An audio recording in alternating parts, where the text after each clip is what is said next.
Hello and welcome to Agents of Nonprofit. My name is Alexander Lapa, and I'm here to talk to everyday superheroes helping nonprofits using technology. Today I'm joined by guest Meena Das to talk about ethics. Meena, welcome to the show. Thank you so much for having me, Alex. Happy to be here. So, for those listeners who are hearing you for the first time, could you give a brief introduction of who you are and what you do? Absolutely happy to. So, I am Meena Das. My pronouns are she, her, and hers. I am a consultant, a trainer, and a writer.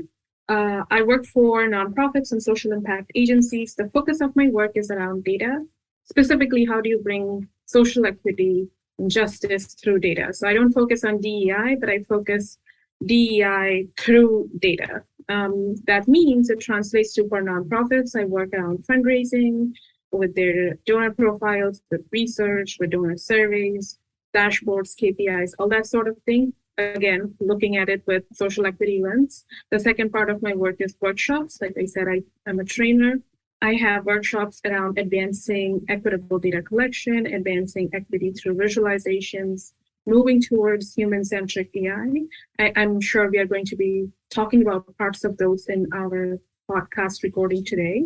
The third part of my work is around writing. I said I was a writer. I have an online newsletter. I also write for blogs on other magazines and newspaper editions. Awesome. So, if you could just explain to the audience, what does, I heard it pronounced differently. It's IDE. So, this is actually a great point. So, there are different ways the acronyms are used. So, it is DEI, that's one version, which is diversity, equity, and inclusion. That's one version. Another is IDEA, which maybe we have heard, which is inclusion, diversity, equity, accessibility. Another one is DEIA, which is again diversity, equity, inclusion, accessibility. So they change forms here and there. Some of them are more region-specific, more known words, like DEIA is more known around the Seattle region.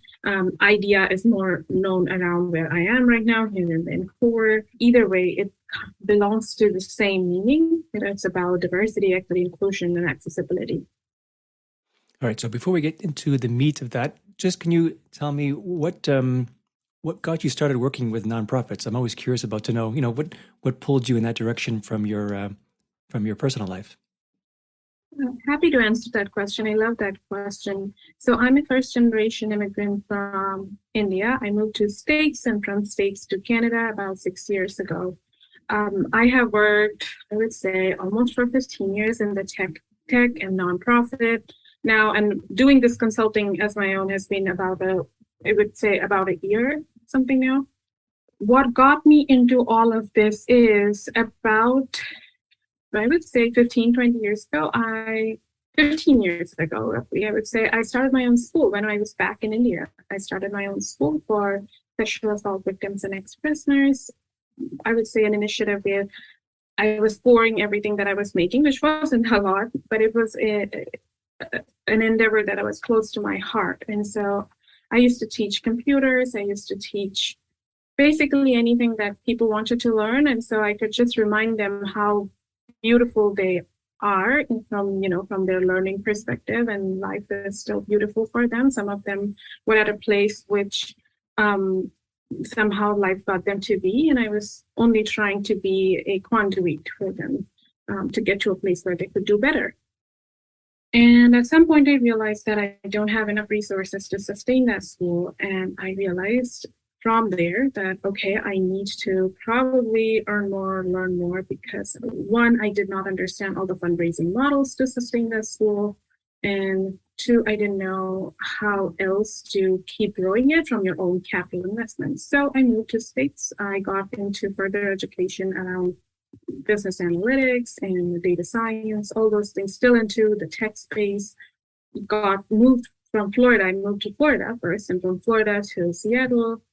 And I was still in the tech, still working with all these machine learning stuff. And I met an accident 2 or 3 months into the job. I met an accident in the office, lost my teeth, couldn't speak for a few months. And that's when I realized I don't want to do anymore of the corporate job. It was a very tough phase for me personally. And so I moved out of it and I moved into a nonprofit space. I found a job with a nonprofit consulting firm in the States, and that allowed me to work for different nonprofits across the country. I along using, through that job, I moved to Canada. I was still working for nonprofits and learning the different, let's say, different fields out of Canada versus the States versus philanthropy in other parts of the world. And I would say a year ago, I realized with all the data that I work, I don't get enough opportunities to acknowledge and work with people who talk like me, maybe look like me, have accents like me. Most of the time, there's like a homogeneous population that lands in on the first tab of the Excel spreadsheet where I'm working. It's mostly driven by the monetary fields, and that bothered me. And that's when I realized and decided that I wanted to do my own consulting practice to figure out what if I use the data from the other tabs? What if I bring people who have these nuances in their identities? We recognize that, we acknowledge that, and work with that, not just in the strategy side of things, but also thinking about that from the beginning. So all of that, I would say my personal lived experiences got me into philanthropy and where I am today with my consulting practice. Yeah, it's wonderful to be able to merge your personal passion with your career. There's not too many people in life that get to do that. So it's great that you're able to do that. On your website, you have the word social justice as well. Would you equate social justice to this DEI, or is there an overlap? If you could paint the landscape of ethics in general, social justice, DEI, what are we looking at in terms of the bigger points to consider? That's a great question. And I would say that's a great question because I would say I don't know the answer, a perfect answer to it. The way I approach it is what I am learning every day through people, through books, through my lived experiences, learned experiences, and pouring that back into data. I have worked with data for so long with one lens in a single way. All that I'm learning is now overlapping with data. So to your question, what is to paint a picture of the whole landscape, where the social justice, does it overlap with DEI? I would say that yes, it overlaps. It kind of, in my mind, social justice is like a big bubble. That's like the overarching goal that we are moving towards. In that big bubble, there are these components of inclusion, diversity, equity, accessibility, belonging. There's these smaller little bubbles inside a big bubble. If we work on all of these individually, we are probably moving towards social justice. None of them are any sort of checklist or check boxes on that matter. And it's not like we did something, took one step towards inclusion, so we have achieved social justice. It's not. We have to work on each of those bubbles consciously, continuously, so that we can say that we are moving towards social justice. But I don't think in my mind that there exists one perfect definition to what social justice is. I think that's the beauty of it. We don't need one perfect definition of what social justice is, because we must not have a one perfect definition. The day we have something fixed and defined, we limit ourselves to go beyond that. And social justice, equity, inclusion, all of these are things that are evolving just like our own individual identities. They can evolve over time, and so must their definitions. So it sounds like it's more of a journey than a destination. Like it's a constant practice that you need to keep up to date with, I should say, and not, we've reached social justice, we can now relax, lean back a little bit and say, move on to something more important. It's something that seems to be an ongoing practice. Absolutely, absolutely. And today I would say I have one certain lens in my understanding of bringing all of this and working through all of this and through my data parts. Tomorrow, this definition is going to evolve and it's going to change. I'll give an example. I started my workshops. My first workshop was Advancing Equity in Data Collection. I started that workshop about, I would say, 4 months ago. So I was probably end of March or early April, something like that. So 4 or 5 months now. I started with one version, with one deck of about 50, 60 slides. I started that workshop with about 30 people. It was great. But in these past 4 or 5 months, that one particular workshop has gone through, I would say, at least 7 big iterations, and I have updated it several times. So every time I do that workshop, I learn something from my participants. I learn something from my reading and through the books and through the other sources of learning that I want to bring back to the workshop. So it's definitely a journey and that journey for me translates to my work in the form of updating that workshop continuously, not waiting for a year, not waiting for a certain time to say, okay, now I must update my workshop, or I'm learning it and I'm constantly updating my workshops too. So that's an example of how it's a journey, not an outcome. And just to level set, to create a baseline, why is this important anyway? Let's say, why would a nonprofit, for example, even consider social justice or DEI or all these factors? I'll say it this way. Is it either they find there's a gap somewhere, that they're missing something out that they're not looking towards or looking at that they should? Or is there some other feedback that they can identify to say, hey, wait a minute, maybe we should consider improving our DEI and decide how to decide the next steps after that? I would say probably it came a little bit through this justice, social justice, racial justice awakening sort of thing that happened through the pandemic. That I personally started to realize most of the nonprofits had this awakening to do something about it more. And this is not to diminish the efforts of many people and many organizations who have been thinking about this way before pandemic. There are people who have experienced racial injustices before. Pandemic only highlighted it. There are also organizations and people who have been working towards justice before. Again, pandemic only highlighted the gap. But there are more number of organizations who jumped on this good wagon because suddenly there was this, I would say, suddenly there was this place where conversations started to happen. What are we missing? So whether or not every organization realizes what they are missing, there is some form of, I would say, shift in the air.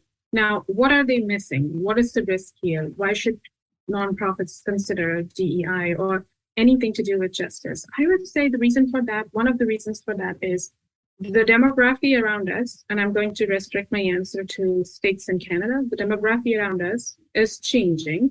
One, it's becoming more global. We have the immigration is changing. We have people coming from different ethnicities, different countries, people who speak different languages. Two, it's not about the change either, but sometimes or I wouldn't say sometimes, but we have ignored or not collected some of the points around identity from before. So there were people who existed and lived in our neighborhoods before who didn't speak. Maybe they weren't native English speakers, or maybe they come with, let's say, different sexual orientation backgrounds. Now, this is an information, obviously it's the personal identity information, but we never cared or bothered to make sure that the services that we offer to our organizations, are they serving all audiences or not? So one, our demography is changing around us. And two, the people who have lived around us have identity components that we never cared to bother, and they kind of maybe alienated from our services. So if we want to bring people together, which I feel like is the first primary focus of every nonprofit should be, is to bring people together for a cause, we need to ensure that we understand the nuances of what constitutes our people, which is their identities, which is their backgrounds, which is their lived and learned experiences. So we have to invest our energy and commit to understanding to those nuances so we can bring it back, not just for those times when we are doing our fundraising efforts, but also on the other times, one of which is working with data, which I feel like is right from the start all the way up until the end. There was a previous conversation we had where you told me about a scenario. You saw a web page related to a nonprofit, and there was a selection of choices for gender. One was male, one was female, and the other was other, or unknown, I think it was even, which is a clear indicator that they're not sensitive to people who are non-binary or who prefer not to say. Like, the choices are so limited at this point that in that example that it will alienate certain people from interacting and engaging with that nonprofit. Absolutely, absolutely. I have been part of those conversations where other seems to be a logical another response that people want to include. Oh, can you add male, female, other? Can you add male, female, unknown? I've been asked those choices. And what is worrying is these words, other, unknown, they feel natural, they feel normal to a group of people to say, oh, let's use that. But that is alienating people. That's what exclusion looks like. Nobody wants to check a response that says, I'm an unknown or I'm another. Imagine what they would feel like. They would not want to engage with your work in the future. They would not trust you, even if you ask 5 questions or 10 questions or 15 questions in the future. And can we blame them when we don't get enough responses to say, I send out surveys, but I never get responses? So what are some of the other impacts that can be noticed if a nonprofit organization is ignoring all this content, all these types of content? Like, are there symptoms of a bigger problem that they can start looking for, identifying, to be able to say, maybe we should consider expanding our concepts of inclusion? I would say it's like we established, Alex, right? Like it's a journey. And I've seen organizations jumping to talk about equity, inclusion, diversity pretty quickly. I've seen organizations making space for one additional topic in the webinars and conferences or the annual conferences. I have also seen creating special teams in the organizations that can talk about DEI. And I'm speaking this from the point of view of a BIPOC individual. It sounds great that organizations are trying to commit to it, but if it doesn't translate into actual action, it falls short of creating trust. I don't trust, then this organization is truly committed. So going back to that point, it's a journey, and that journey needs to start from the within. Every individual in the organization needs to commit to this part. There has to be a space for reflection. There has to be a space for sharing your thoughts. It has to be done in a thoughtful way. So while creating a group about DEI or creating one session in the annual conference sounds great, it has to be part of every project, every team, and every member needs to have some thought or opinion. We cannot go neutral anymore. And there has to be a thought that comes out of reflection. So if you're asking what more organizations can do, or what are the indicators what organizations can do more, I would say probably start with your internal reflection and share that along with the already actions that they are taking. So start with your internal reflection, start with what this DEI journey means to you. How do you want to show up in these spaces? And add that the answers from the reflection, the actions from the reflection, they don't have to be perfect. They just have to be. They are missing. And for all those people who are scared, because I have come across this in my workshops, if you are scared to show up, start somewhere, start small. And this is a continuous effort. This is a journey. And so you can always learn better, do better, but we have to start somewhere. So I would say it starts with the reflection. It starts with turning whatever we are doing into actual actions that can help, I would say, in moving forward this journey. Would you recommend that reflection be done by a team internally that has diversity in itself? Like if it's only the same class and gender and social status person, they might not have the capability of imagining what it's like to be someone else. So I guess the starting point would be to have that team to be themselves diverse, to be able to offer different opinions. I agree. I would say it has to be that reflection.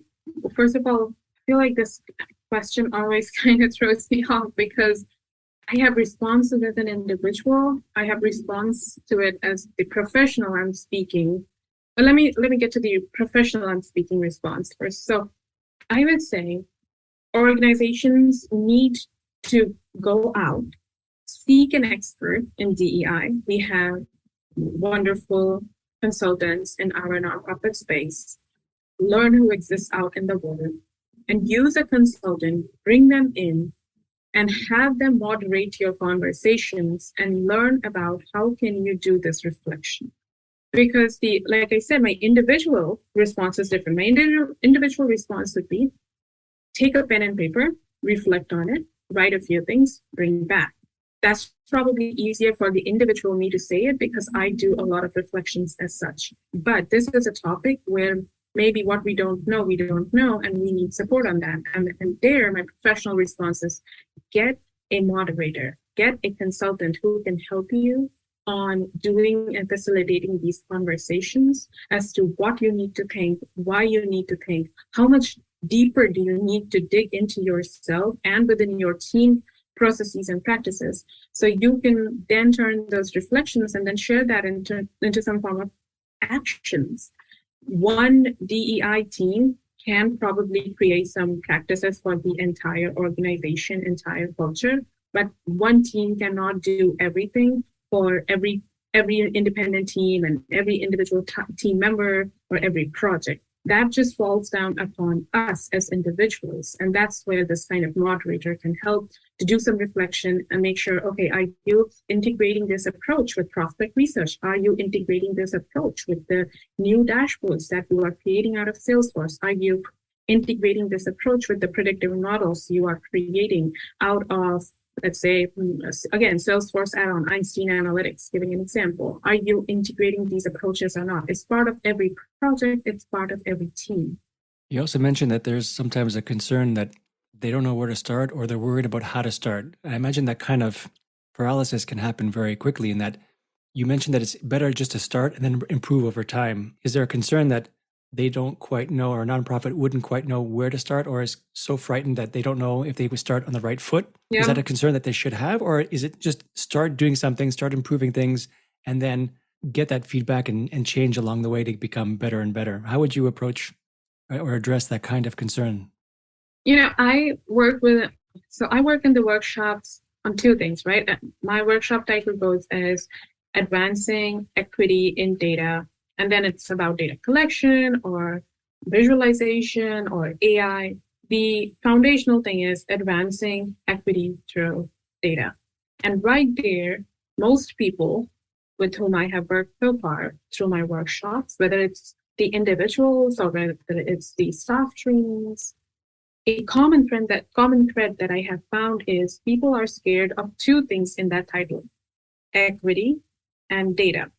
There are people who are scared of data. What am I supposed to do with data? Am I going to count people wrong? Am I going to count wrong, create wrong metrics? And then they're scared about around equity. What does equity mean? Am I going to say something wrong? Am I going to behave something wrong, do something wrong?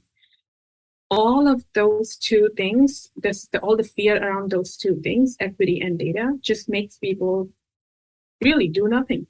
They stop. And through this workshop, I request them, I encourage them, I challenge them to start somewhere.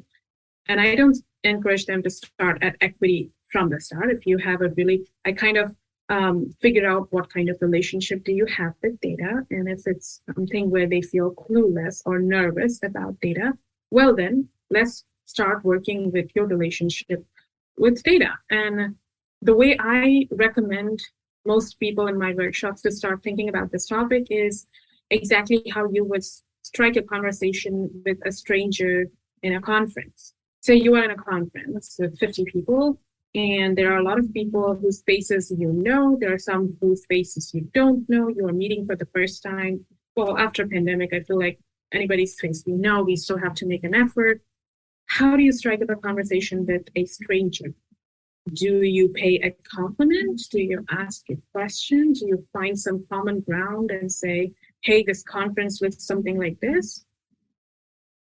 The way we start a conversation with a stranger, that's the way we start our relationship with data. So if we want to say we want to find something common with the stranger, the loose translation of that is, okay, find something common with the data. Is it your lived experience? Is it your learned experience? Is it the context about which the data is? Find something common, start your curiosity there. If you ask a question, that is where you start a conversation with a stranger. Well, in terms of data, start with exploring maybe one column on that database or one metric. Where is it coming from? What is it about? Is it at a person level? Is it at a household level? What is it? The curiosity from one column starts there.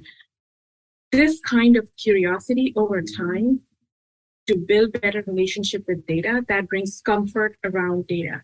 And parallelly, obviously, you would be exposed to the ideas of equity, you would be exposed to the ideas of inclusion, diversity, and you can bring those onto and layer it with all that you are learning with the data. We cannot, if people are scared about equity and data, I don't recommend start learning from equity point of view, because that will always restrict us to think about equity in certain ways only. Start with data, start small, start with 5 rows of data, 15 rows of data, one spreadsheet or one report, go from there, iteratively learn, and eventually bring the lens of equity onto it. I love the data-driven approach because it removes the emotion from the analysis, or at least it tries to. Like, it's an evidence-based approach, which is just, I feel or I think it should be this, or using data as your source of truth is a great start. I love it. I advocate for it. It eliminates, certain biases. And I also love that dividing the problem and then conquering it in pieces, because sometimes it can seem to be overwhelming, but by, chunking it down into smaller pieces, you can start focusing on one piece at a time. And then I think to your point, you don't need to conquer all of them, but at least, you can focus on one particular topic or subtopic for a bit and then move to another one once you feel you've reached to a certain maturity point. Yeah, I would totally agree. Majority of the people, or I would say, let's put a number on that. We're talking about numbers. I would say 80% of the people who join my workshops, they are not from any roles or responsibilities, which is something to do directly with the data. They're not data analysts, they're not evaluators, they're not research specialists, but I do remind them that whether or not your job responsibility has something explicit to be working on data or not, you do have a relationship with data. People who are not evaluators or research specialists, they still look at reports. Leadership still looks at reports and creates strategies out of it. This is our strategic plan where 35% of so-and-so thing will be achieved. That's data right there. And all these people who join the workshops, they haven't had really a conscious relationship with their data up until now. Maybe what attracted them to the workshop is bringing this equity lens into data.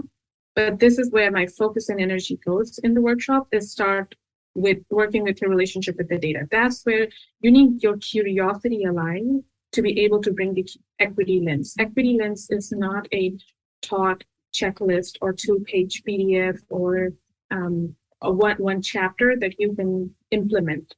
It's not 2 + 2 = 4. It's how do we get to 4 in many, many, many ways through math. It could be 1 + 3, 2 + 2, 3 + 1, or start bringing fractions and decimals. There are many ways you can reach that 4.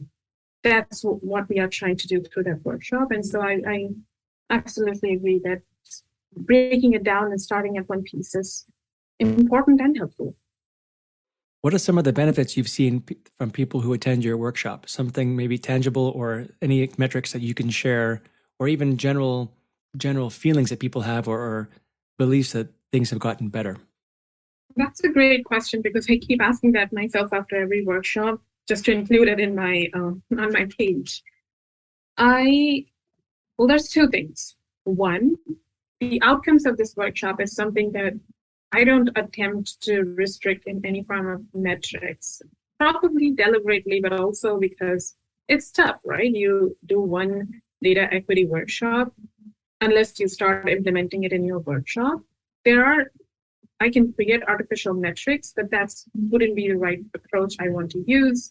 So I don't look towards metrics in terms of the success of the workshop.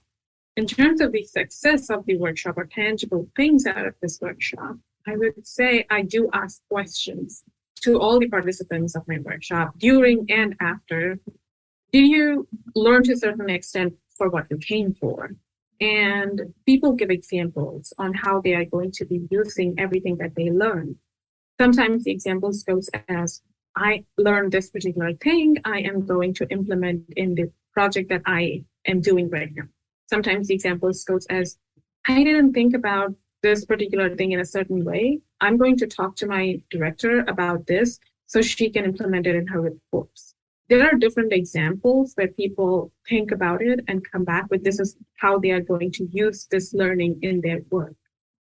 That being said, and this is obviously I don't post this on the teachable pages on my LinkedIn pages. One of the other ways I look at the success of this workshop is one, how confused people are. They don't have words. When they end up by the end of the workshop, they feel this is a lot and I have some ideas, but I'm not sure where to start. That I feel like is a success. I want people to feel uncomfortable. I want people to feel confused. I want people to feel for a second, okay, this is a lot. I liked all the things that I just learned. Let me take a moment to figure out where do I want to start. It's almost like being in a buffet. Like you walk around every dish and then you suddenly feel like, I love everything. I want to eat everything, but obviously I can't eat everything. So where do I start? And you then pick something or two things and then you start from there. I want people to feel that way. And it's tough to articulate that. How uncomfortable were you? How struggling were you by the end of it? But I get a sense of it through talking to them and figuring out from the start until the end. And I love that struggle. I feel like that's success. Anybody who feels confident, that's it. I got everything from this workshop. I don't think I did a great job then. The other way I see the success of my workshop is in terms of the kind of roles people want to play around data. And I asked this question at the end of the workshop, during the workshop, that is part of my feedback, is tell me what kind of role do you want to play around this idea-led data works? Do you want to be a facilitator? Do you want to be a mentor? Do you want to be an advocate? People pick different words. I have three to five words around that describes relationship with the data. And people pick different things. And I like that because the kind of role you pick, that's going to translate into action, right? Like someone who picks facilitator, their actions would be different versus someone who picks mentor, their actions would be different. I take that as a success when people are able to pick a word after 2.5, 3 hours of Zoom learning to say, this is what I want to do with data. That's my learning. So the core of all this is data. And obviously from the nonprofit side, as you collect data about your donors, your constituents and so forth, there's a certain responsibility that nonprofits have to make sure that the data is only accessed within the organization to certain people. You wouldn't want to share too much PII with everyone within your organization. So are there any certain recommendations or best practices that you can share for a nonprofit to make sure that either only the necessary information is collected or shared among people who need to have that information? Like, how do you do data governance related to PII in nonprofits? Oh, I love that question, but it's a big question. I'll probably focus on where can they start art, because it's a big response there. What they can do, what most nonprofits should do, and this is what I include in my foundational workshops as well, is they need to have perfect, crystal clear clarity as to why they are doing what they are doing with the data work. Why are you collecting it, or why are you analyzing it? Why do you have this research problem? Anything that you are doing with your data, you need to have a very clear why especially around DEI data. Why are you having it with you in the first place? And that why doesn't have to be things like, oh, I just want to learn about the people who are in my audience, or I want to learn about the community I'm working. Learning about someone cannot be just by asking 20 questions on a survey or a data collection tool about someone's identity. That's not learning. It's probably putting more burden on people who may or may not trust you just enough to share the most personal information about themselves. So the more that why has to be action oriented. First of all, why are you having this data? It has to be action oriented with examples like if you are asking about, let's say, personal pronouns that people are using, give an example of what you would be doing with that data you would probably be have that clarity. You need that information for the newsletter outreach or to create name tags for the next event that's going to happen. Have that level of clarity of what actions you intend to take from asking those questions. Once you have that clarity, state it and state it several times. State it at the top of your data collection. And I'm taking an example of data collection. So state it at the top of your data collection tool, right before the questions. The other thing, the recommendation I make around PEII data is once you have the clarity, once you state that clarity, offer places where people can follow up with you even after listening to your why. They don't feel comfortable, but feel you have something for which they want to reach out to you, get some clarity, and then perhaps respond. Support those people. Give them avenues where they can reach out to you. Well, and it could simply mean giving an email address. If you have questions around our identity-based questions, please reach out to this email address. It could be an email address that's a person in your team. It could be a separate, fresh email address you created, but give them the option to reach out to you. And then finally, whatever you are asking, make sure that it's in a human language.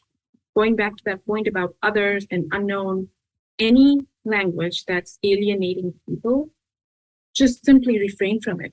We don't want any language that people who already may or may not trust you enough to share those responses with you, they need to feel that more. So check your language. I would say have a clear why, translate into actions, share that why, offer follow-up options, and have a human language. Those would be my some recommendations.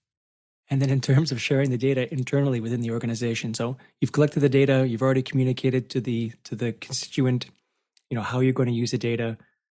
From inside the organization, I imagine there are certain ethical practices that you want to follow. In the case of sharing this information but not that information, for example, sharing the pronouns would be very important to a marketing leader to make sure that when they send out certain newsletters that the proper pronouns are being used. Are there any other kind of recommendations you can offer for how information within a nonprofit organization is shared within the internal staff?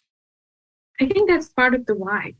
That information, how it should be shared within the organization, that's, again, part of that planning process at the beginning of the data collection. What usually happens is when we think of a question, this is something we need, we straight get to the part of how do we get the data, turn it into some form of chart or analysis, get that data, and let's start working on it.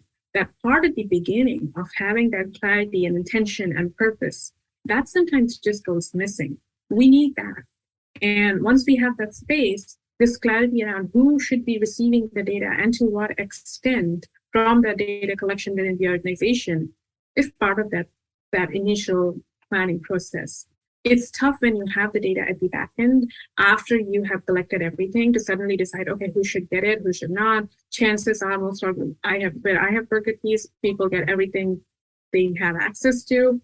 It's not transparency. It's almost risking the data. And so we need the clarity even internally to say, okay, this is the level of data that only goes to the leadership. This is the level of data that stays anonymous, no matter what who's in the organization. This is the level of data that the fundraisers get. That needs to happen at the start of the data collection. And to give recommendations, it would be tough because the context and purpose of data collection changes. To find out what are the barriers or challenges for BIPOC entrepreneurs, that requires certain different level of precautions and understanding with how you want to protect that data versus healthcare data for the individuals. And that requires a different kind of a protection. So I would say context matters, but generally speaking, at the start, that intention and purpose matters a lot. And that can help in identifying who in the organization should be receiving what data and why. Yeah, and I would add to that putting all this information, for example, into a CRM makes sense, and then making sure that CRM has proper security, whether it's through profiles or roles or whatnot, so that only the people that need to have access to certain data gets access and that other people do not. If we look at the example of Salesforce, there are ways of controlling that kind of permissions through profiles, and there are certain add-ons you can add in terms of packages to even increase the security of the data within your CRM. So these are also things that I can, add at least from a CRM and Salesforce perspective. Yeah, I agree with those. The only last thing that I would say here is start somewhere. Going back to that point, start somewhere. Maybe it could be one survey that you're sending out to your donors, or it could be one little check-in engagement survey you are sending out to your volunteers and board members before Giving Tuesday. That's a simple data collection tool right there. Think about how can you explore inclusion and equity through those data collection tools. Maybe it's not something super big or overwhelming, but it's something that you're already working on. So start somewhere. And that's how we can think iteratively how to bring equity in data.